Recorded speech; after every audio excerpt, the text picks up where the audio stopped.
Imagine que alguém te dá um presente. Um pó que brilha no escuro com uma luz azul hipnotizante. Bonito, né? Parece até coisa de filme. Agora imagina que você passa esse pó na pele, mostra para os amigos, dá para sua filha brincar. E sem saber, sem sentir absolutamente nada, você acabou de assinar a sentença de morte de quem você mais ama. 40 dias depois, você a enterra. Isso não é ficção. Isso aconteceu no Brasil, em Goiânia, Goiás, em setembro de 1987. Hoje a gente vai reconstruir, passo a passo, como morreram as vítimas do maior acidente radioativo fora de usinas nucleares da história do mundo. E eu preciso te avisar, os detalhes são perturbadores, porque a radiação não mata de uma vez, ela mata devagar, célula por célula, órgão por órgão, e o pior de tudo, sem que a vítima perceba até que seja tarde demais. Que bom estarmos juntos para investigarmos esse tema. Espero que esteja tudo bem com você. O brilho azul da morte. Para entender como essas pessoas morreram, a gente precisa voltar ao dia 13 de setembro de 1987. Nessa data, 2 catadores de recicláveis, Roberto dos Santos Alves e Wagner Mota Pereira, entraram numa clínica de radioterapia abandonada na Avenida Paranaíba, no centro de Goiânia. Mas espera, antes de continuar, eu preciso te explicar uma coisa. Essa clínica, o Instituto Goiano de Radioterapia, não tinha sido abandonada na semana anterior. Ela estava desativada desde 1985. 2 anos. 2 anos inteiros com um equipamento de radioterapia contendo material altamente radioativo jogado lá dentro, sem vigilância, sem sinalização, sem nenhuma proteção. A porta não tinha nem cadeado direito. E sabe quem era responsável por isso? Os médicos donos da clínica, Carlos de Figueiredo Bezerril, Orlando Alves Teixeira e Criseide de Castro Dourado. Eles simplesmente mudaram de endereço e deixaram a fonte radioativa para trás, como se fosse um sofá velho. Só que não era um sofá. Era uma cápsula com 19,26 gramas de cloreto de césio 137, capaz de contaminar uma cidade inteira. Bom, voltando aos catadores, Roberto e Wagner procuravam sucata, metal para vender. E lá dentro, no meio dos escombros, encontraram um cilindro de chumbo e aço, com cerca de 98 quilos. Parecia valioso. Os 2 carregaram a peça numa carriola até a casa de Roberto e começaram a desmontar a marretadas. Só que aquele cilindro não era uma sucata qualquer. Era o cabeçote do aparelho de teleterapia. Dentro dele, protegida por camadas de aço, chumbo e irídio, existia a cápsula selada contendo o césio 137. Para te dar uma noção do que estamos falando, a radioatividade daquela cápsula era de 50,9 terabecquerels, o equivalente a 1.375 curies. É como se cada grama daquele pó fosse uma bomba microscópica disparando partículas invisíveis que destroem o DNA das suas células. E a meia-vida do césio 137, ou seja, o tempo que leva para metade da sua radiação diminuir, é de aproximadamente 30 anos. Isso significa que aquele pó vai continuar perigoso por cerca de 300 anos. Os 2 catadores desmontaram a peça e, no dia 15 de setembro, venderam para o ferro velho de Devair Alves Ferreira, no setor central de Goiânia. Devair pediu para 2 funcionários, Israel Batista e Admilson Alves, removerem o chumbo que envolvia a fonte, e eles o fizeram, de mãos nuas. Quando a noite chegou, Devair passou pelo pátio do ferro velho e viu algo que o paralisou. O pó, lá dentro da cápsula aberta, brilhava, um azul intenso, hipnotizante, como nada que ele já tivesse visto na vida. Aquele brilho acontecia por causa de um fenômeno físico. A radiação excitava os átomos de ar ao redor e a umidade absorvida pelo sal de césio produzia uma luminescência visível no escuro. Era lindo e era a coisa mais perigosa que ele poderia tocar. Devair ficou encantado, tão encantado que levou o material para dentro de casa. Mostrou para a esposa, Maria Gabriela, para amigos, para parentes, distribuiu fragmentos do tamanho de grãos de arroz como se fossem pedras preciosas. As pessoas passavam na pele como se fosse glitter de carnaval, colocavam no bolso, levavam para casa. Uma vizinha, Santana, também recebeu fragmentos. O irmão de Devair, Ivo Alves Ferreira, visitou o ferro velho e ficou igualmente fascinado. Enfiou uma chave de fenda na cápsula, tirou um pouco do pó, embrulhou num papel e levou para casa. Chegando lá, colocou no chão do quarto das crianças. E assim, sem nenhum alarme, sem nenhum aviso, a contaminação se espalhou como um rastro invisível por bairros inteiros de Goiânia. Foram 16 dias, do dia 13 ao dia 29 de setembro, até que alguém finalmente desconfiou que aquele pó encantado era a causa de tudo. E quem foi essa pessoa? Foi justamente a mulher de Devair, Maria Gabriela Ferreira. Ela conectou os pontos. Devair perdeu todo o pelo do corpo. Os dentes dele começaram a amolecer. Ele não sentia mais o gosto da comida. Sal e açúcar tinham o mesmo sabor. Inchou. Mal conseguia andar. E Maria Gabriela repetia: É esse trem que está fazendo mal para nós. Mas a Devair não acreditava. Ele adorava aquela cápsula. No dia 29 de setembro, Maria Gabriela pegou partes do material, colocou num saco e foi pessoalmente até a Vigilância Sanitária de Goiânia. Geraldo Guilherme da Silva Pontes, um vizinho, a ajudou a carregar a sacola. Ele apoiou o saco no ombro e ficou com uma cicatriz permanente no local onde o material encostou. Foi ali que o alerta foi disparado. A Comissão Nacional de Energia Nuclear foi acionada e aí o caos se instalou. Mais de 112 mil pessoas foram levadas ao Estádio Olímpico de Goiânia para passar por triagem. Dessas, 249 apresentaram contaminação significativa. 129 precisaram de acompanhamento médico permanente. 49 foram internadas. 20 precisaram de tratamento intensivo. E os casos mais graves foram transferidos de avião para o Hospital Naval Marcílio Dias, no Rio de Janeiro. Mas para muita gente já era tarde demais. O dano já estava feito, a radiação já estava dentro do corpo deles e nada poderia tirá-la de lá completamente. Como a radiação matou cada uma delas. Caso 1. Leide das Neves Ferreira, 6 anos. E aqui está a parte mais dolorosa dessa história. Leide das Neves Ferreira era filha de Ivo Alves Ferreira, irmão de Devair. Tinha só 6 anos. Era uma menina gentil, extrovertida, cheia de sonhos. A mãe, Lourdes, contava que vivia querendo tirar fotos da filha antes que ela começasse a perder os dentes de leite. Quero tirar bastante fotos suas antes de você começar a perder os primeiros dentinhos. Ela dizia. Nunca conseguiu ver isso acontecer. No dia 24 de setembro, o pai dela, Ivo, trouxe para casa aquele pó azul brilhante, colocou num papel, no chão do quarto das crianças, só para observar. Ele achava bonito, não fazia ideia do que era. Leide ficou fascinada. Quando a tia dela, Luísa Odete, que morava nos fundos da casa, chegou para visitar, Leide apagou a luz do quarto e disse com toda a inocência do mundo: Titia, vem ver a pedrinha iluminante que o papai trouxe. Luísa conta que aquilo brilhava como se soltasse raios. Essa frase, segundo a tia, ela nunca mais esqueceu. Só que Leide não ficou só olhando. Ela brincou com o pó, passou nas mãos, no corpo, achou que era algum tipo de pedra mágica.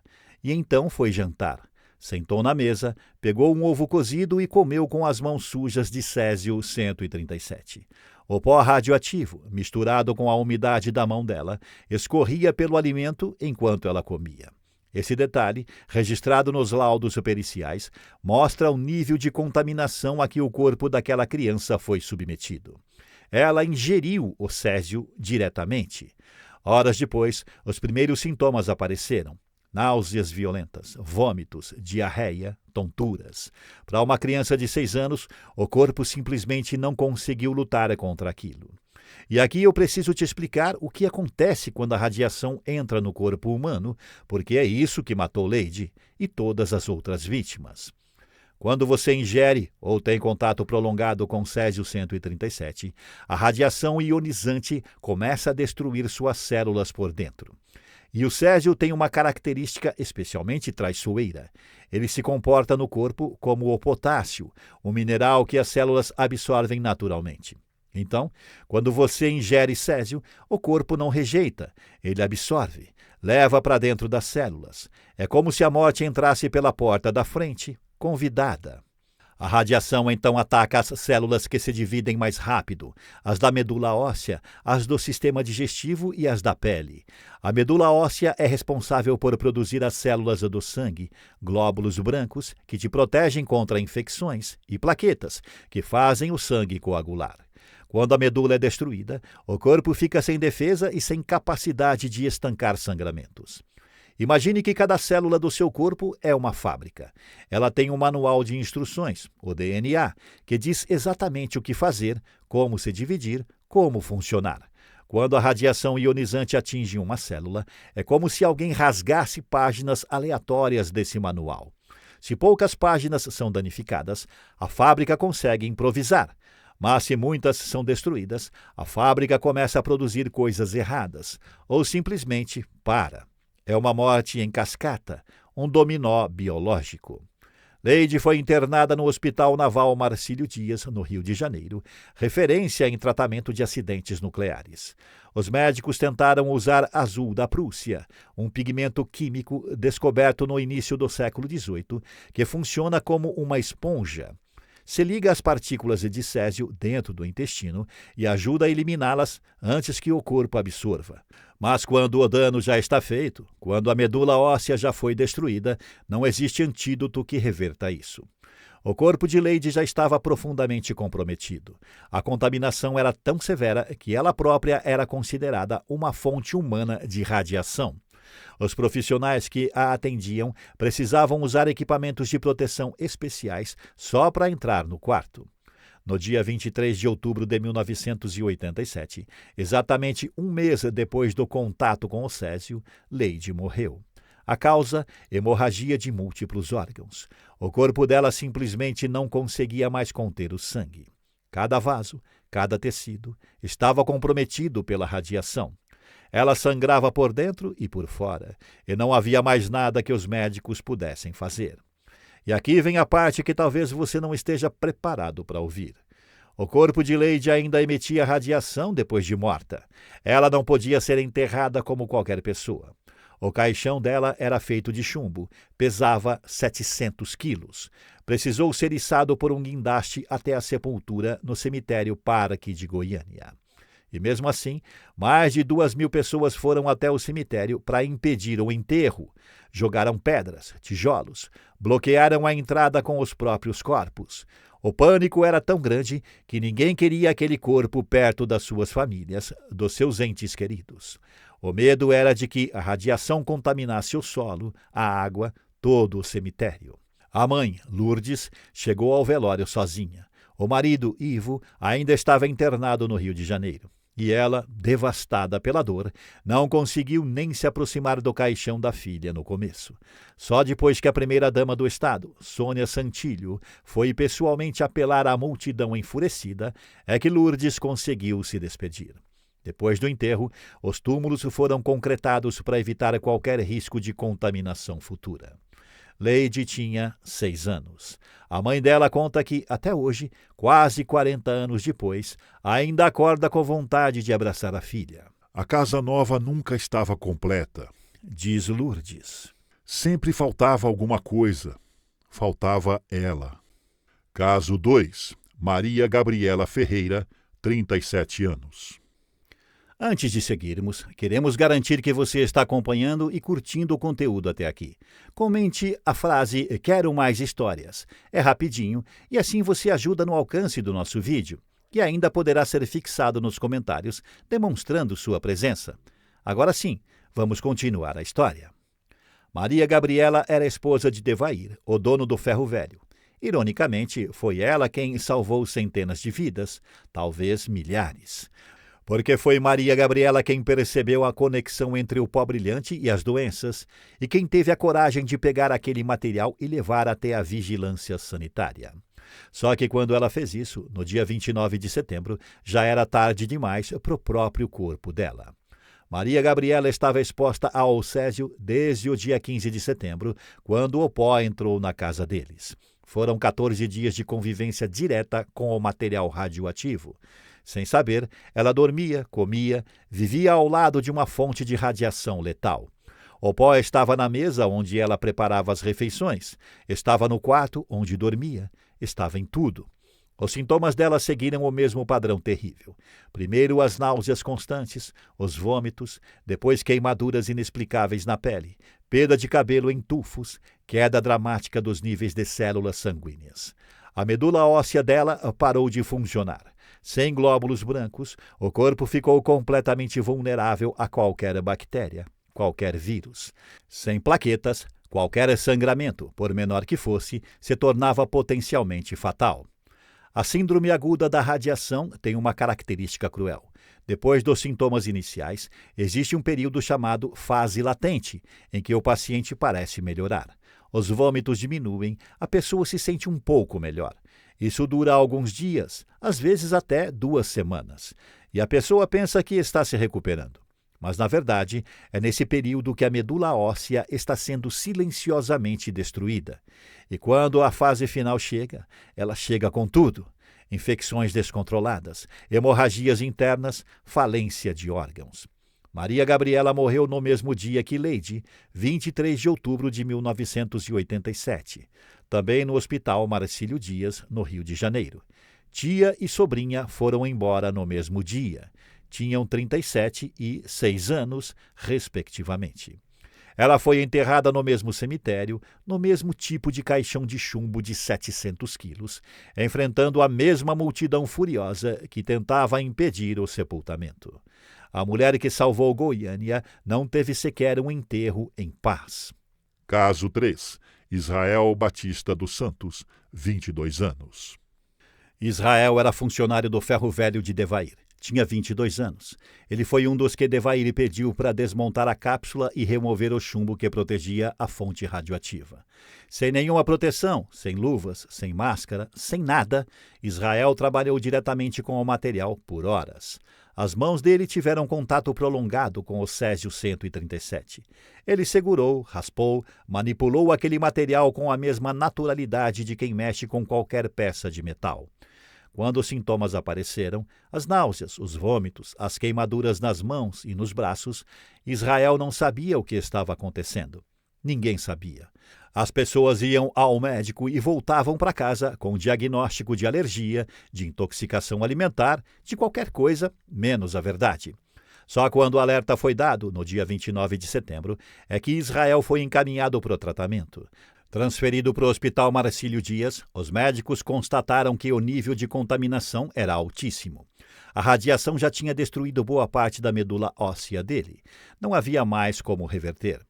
Israel morreu no dia 27 de outubro de 1987, 4 dias depois de Lady e Maria Gabriela. Tinha apenas 22 anos. A causa oficial foi infecção generalizada, septicemia. Sem sistema imunológico, sem células brancas para lutar, o corpo dele se rendeu às bactérias que qualquer pessoa saudável combateria sem nem perceber. Uma infecção que você ou eu resolveríamos com um antibiótico simples matou um rapaz de 22 anos porque a radiação tinha desarmado todas as defesas do corpo dele. Caso 4. Admilson Alves de Souza, 18 anos.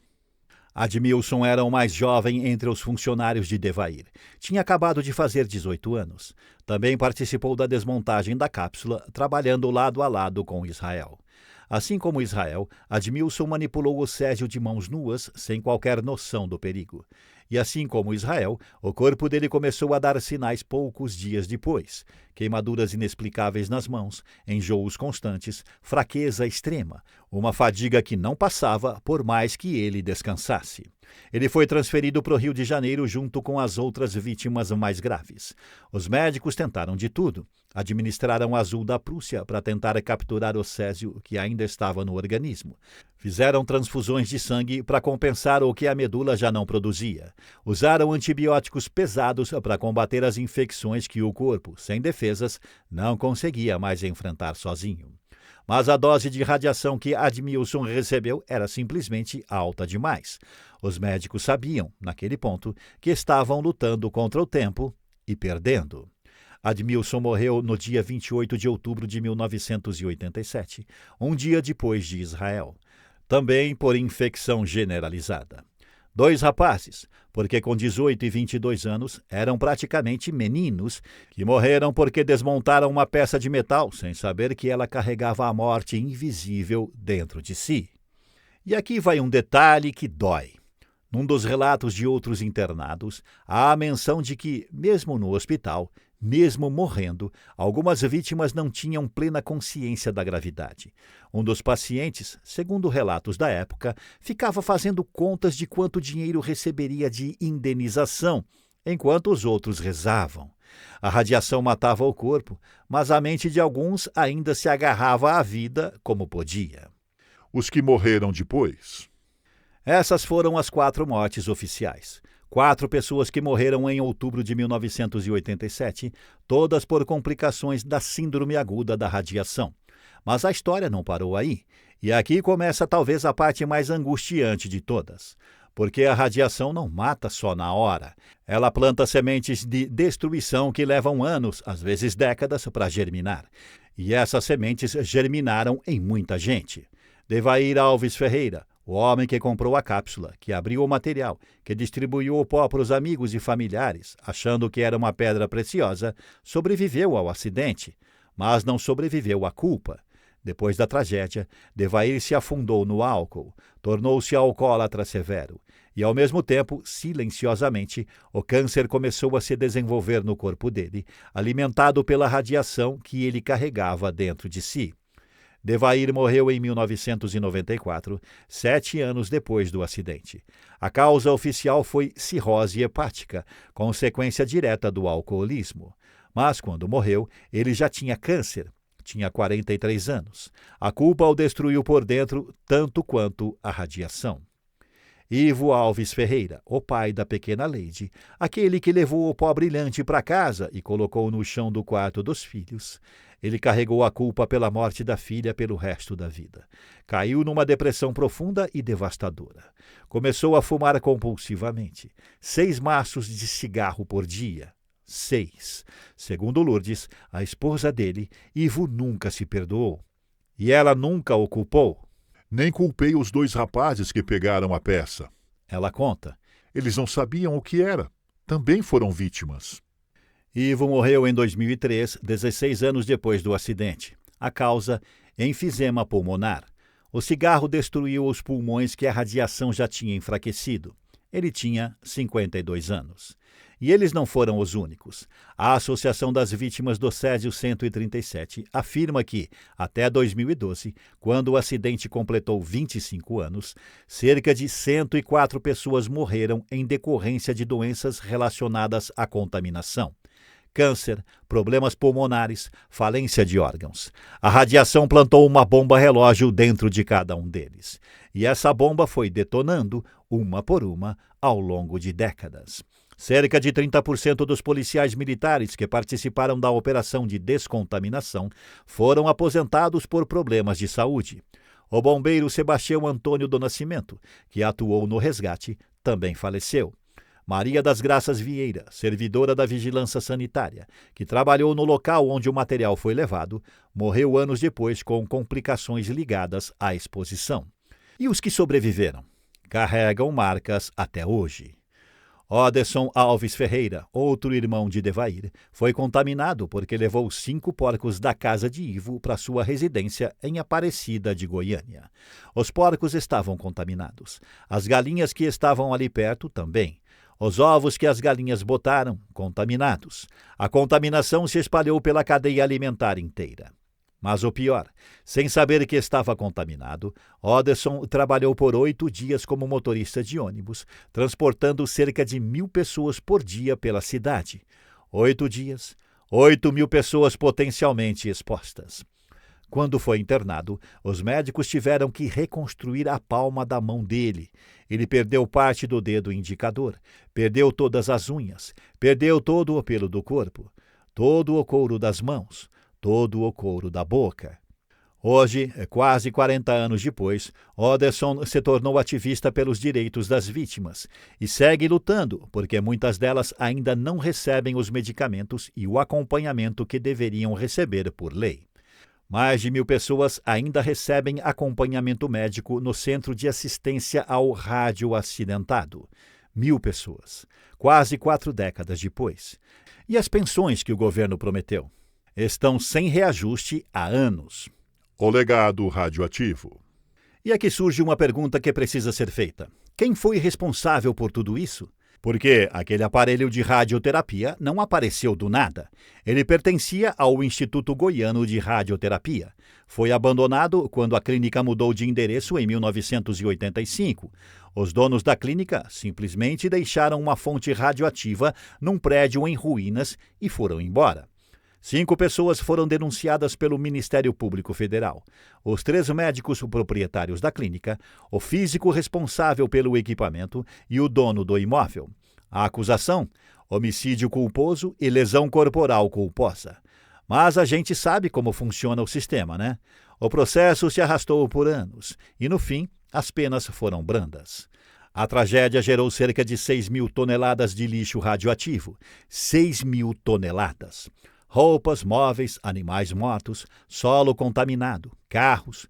Tudo foi removido e enterrado num depósito especial construído pela CNEN em Abadia de Goiás, a 20 quilômetros de Goiânia.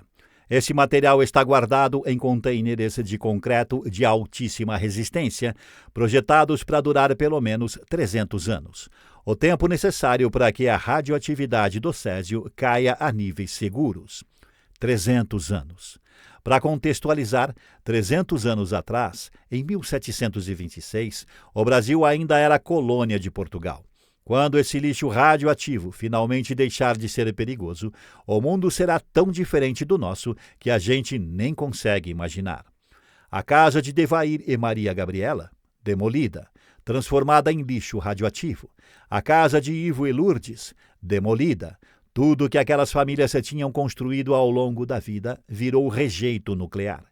Lourdes recebeu uma casa doada pelo governo em Aparecida de Goiânia e recomeçou do zero. Mas a casa nova nunca estava completa. Ela repete.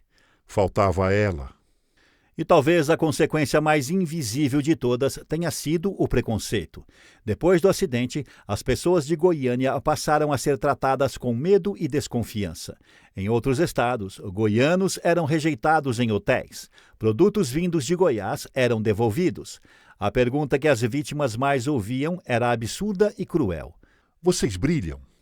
Um estigma que perseguiu e ainda persegue centenas de pessoas que tiveram o azar de estar no lugar errado, na hora errada, diante de um pó azul que ninguém deveria ter encontrado. E aí fica a pergunta final. Como algo assim foi possível? Uma cápsula radioativa abandonada numa clínica em ruínas, sem vigilância, sem sinalização, sem nenhuma proteção, esperando ali, pacientemente, por 2 anos, até ser encontrada por alguém que não fazia ideia do que era. Leide, de 6 anos, morreu porque brincou com um pó brilhante e comeu um ovo com as mãos sujas. Maria Gabriela morreu tentando salvar os outros e foi a primeira a entender o que estava acontecendo. Israel e Admilson morreram porque fizeram o trabalho deles num ferro velho, desmontando o que achavam que era sucata. Devair morreu consumido pela culpa e pelo álcool. Ivo morreu tentando esquecer o rosto da filha que ele, sem querer, envenenou. E mais de 100 pessoas morreram nos anos seguintes, carregando dentro dos corpos as sementes invisíveis de uma radiação que ninguém as avisou que existia. A tragédia do Césio 137 em Goiânia não foi um acidente nuclear no sentido que a gente imagina. Não teve explosão, não teve cogumelo atômico, não teve sirenes. Foi algo muito mais silencioso. Foi um pó azul que brilhava no escuro, bonito o suficiente para encantar uma criança, mortal o suficiente para destruir centenas de vidas, e invisível o suficiente para que 16 dias passassem sem que ninguém percebesse que a morte estava ali, no meio da sala, brilhando. E essa talvez a lição mais aterrorizante dessa história. Às vezes, o maior perigo é aquele que a gente não consegue ver. aquele que parece inofensivo, aquele que brilha.